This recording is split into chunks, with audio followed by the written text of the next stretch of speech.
बातूनी बकरी का जंगल में घूमना। एक हरे भरे जंगल में एक बकरी रहती थी। लेकिन ये कोई आम बकरी नहीं थी। ये थी बहुत ही ज्यादा बातूनी।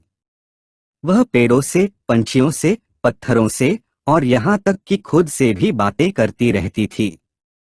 जंगल के बाकी जानवर उसकी बातें सुन सुनकर थक चुके थे। खरगोश बोला, अरे बकरी बहन, थोड़ा चुप भी रहा करो।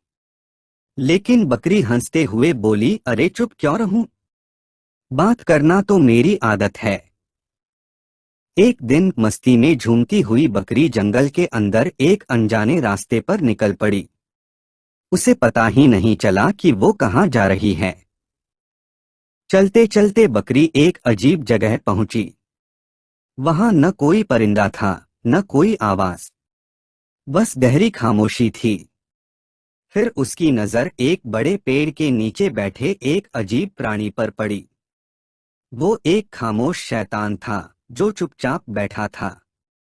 बकरी ने सोचा, अरे यह तो बड़ा ही गंभीर लग रहा है। चलो इसे थोड़ा बातूनी बना देते हैं।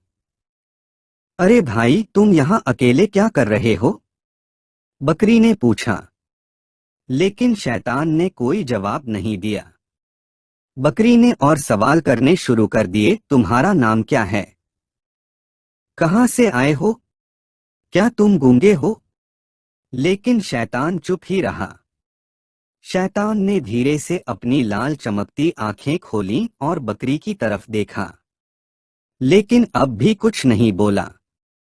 बकरी हंसते हुए बोली, अरे वाह, तुम तो सच में पत्थर के बुत जैसे हो।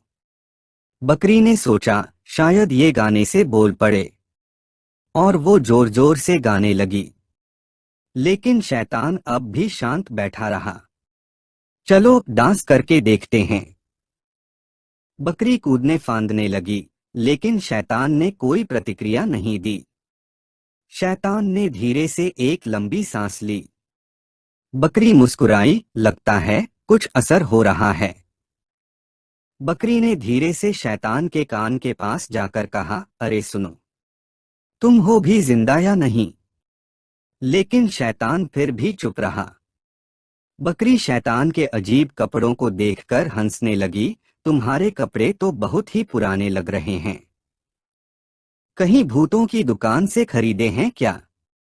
शैतान के माथे पर पसीने की बूंदें आ गईं। बकरी खुश होकर बोली, आहा, कुछ तो असर हो रहा है। बकरी ने एक जबरदस्त चुटकुला सुनाया और खुद ही हंसने लगी, हा हा हा। अब तो हंसो। लेकिन शैतान अब भी चुप था। अब शैतान ने अपने कानों में उंगलियां डाल लीं। बकरी उछल पड़ी, अरे वाह, अब मजा आएगा।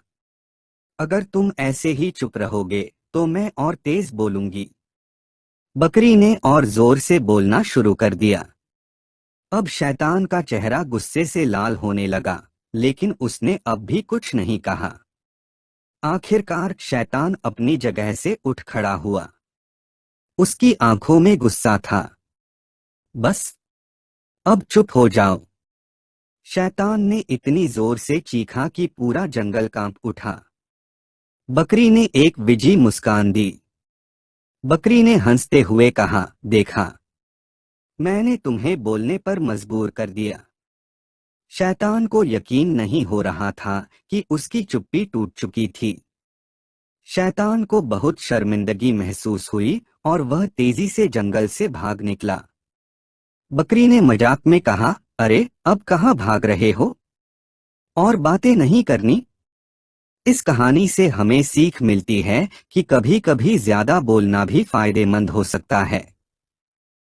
लेकिन जरूरत से ज्यादा बातें करना सबको परेशान भी कर सकता है।